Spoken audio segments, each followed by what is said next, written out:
जय श्री हरि। वैशाख मास महात्म अध्याय 13। इस अध्याय में हम पढ़ेंगे वैशाख मास के अंतिम 3 तिथियों की महत्ता तथा ग्रंथ का उपसंहार। सूर्यदेव जी कहते हैं, राजेंद्र, वैशाख के शुक्ल पक्ष में जो अंतिम 3 त्रयोदशी से लेकर पूर्णिमा तक की तिथियां हैं वे बड़ी पवित्र और शुभकारक हैं।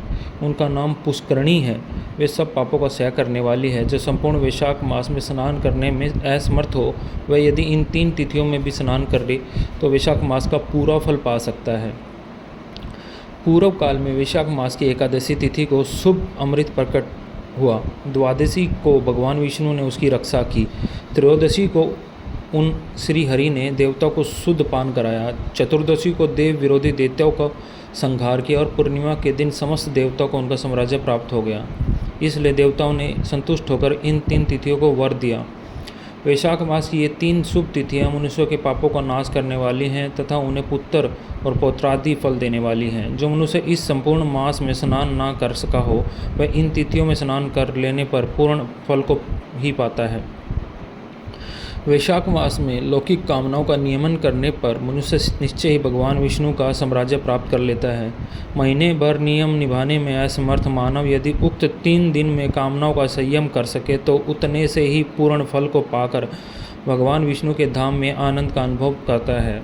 इस प्रकार वर देकर देवता अपने धाम को चले गए। अतः पुष्करणी नाम से प्रसिद्ध अंतिम 3 तिथियां पुण्यदायिनी, समस्त पाप राशि का नाश करने वाली तथा पुत्र पौत्रों को बढ़ाने वाली है। जो वैशाख मास में अंतिम दिन गीता का पाठ करता है उसे प्रतिदिन अश्वमेघ यज्ञ का फल मिलता है। जो उक्त तीनों दिन विष्णु सहस्त्र नाम का पाठ करता है उसके पुण्य फल का वर्णन करने से इस भूलोक और स्वर्लोक में कौन समर्थ है। पूर्णिमा को सहस्त्र नामों के द्वारा भगवान मधुसूदन को दूध से नहलाकर मनुष्य पापहीन वैकुंठ धाम में जाता है। वैशाख मास में प्रतिदिन भागवत के आधे या चौथाई श्लोक का पाठ करने वाला मनुष्य ब्रह्मा भाव को प्राप्त करता है। जो वैशाख के अंतिम दिनों में भगवत शास्त्र का श्रवण करता है वह जल से कमल के पत्ते की भांति कभी पापों से लिप्त नहीं होता। उक्त तीनों दिनों के सेवन से कितने मनुष्यों ने देवत्व प्राप्त कर लिया, कितने ही सिद्ध हो गए, कितनों ने ब्रह्मत्व प्राप्त कर लिया। ब्रह्म ज्ञान से मुक्ति होती है अथवा प्रयाग में मृत्यु होने या वैशाख मास में नियम पूर्वक प्रातःकाल जल में स्नान करने से मोक्ष की प्राप्ति होती है। इसलिए वैशाख के अंतिम 3 दिनों में स्नान, दान, भगवान पूजा आदि अवश्य करनी चाहिए। वैशाख मास के उत्तम महात्म का पूरा वर्णन रोग शोक से रहित जगदीश्वर भगवान नारायण के सिवा दूसरा कौन कर सकता है। तुम भी वैशाख मास में दान आदि उत्तम कर्म का अनुष्ठान करो, इससे निश्चय ही तुम्हें भोग और मोक्ष की प्राप्ति होगी। इस प्रकार मिथिलापति जनक को उपदेश देकर सूर्यदेव जी ने उनकी अनुमति ले वहाँ से जाने का विचार किया।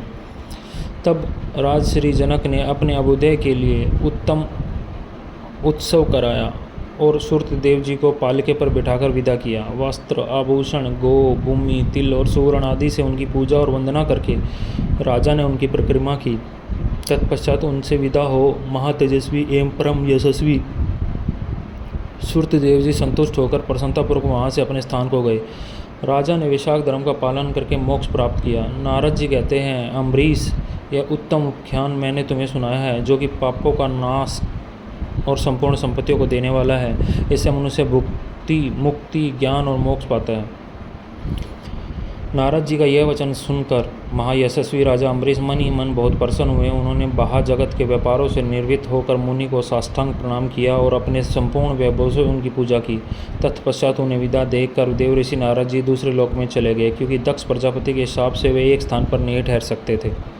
राजश्री अम्बरीश भी नारद जी के बताए हुए सब धर्मों का अनुष्ठान करके निर्गुण परम ब्रह्मा परमात्मा में विलीन हो गए।